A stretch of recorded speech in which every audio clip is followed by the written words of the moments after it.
وصلت منذ قليل الفنانة لوسي إلى مقر نقابة المهن التمثيلية للاجتماع مع فريق عمل مسرحية الحفيد لحل الأزمة اللي حدثت بينهم بحضور الفنان أشرف زكي نقيب المهن التمثيلية وبعض أعضاء مجلس النقابة.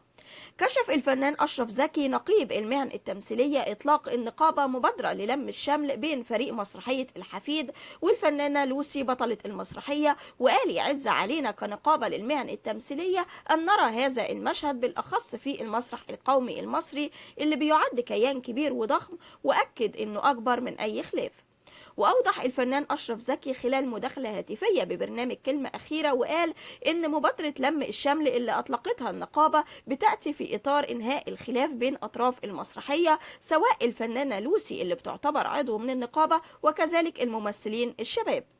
وأشار إلى أن النقابة قررت عدم حديث أي طرف من الأطراف عن المشكلة للإعلام ولا على مواقع التواصل الاجتماعي، وقال المبادرة هدفها إنهاء هذه الخلافات وعدم تصريح أي طرف من الأطراف حول هذا الأمر، لأن اللي بيدفع ده الفن المصري وبيجعلنا تربة خصبة لتنال منا القنوات الفضائية الأخرى.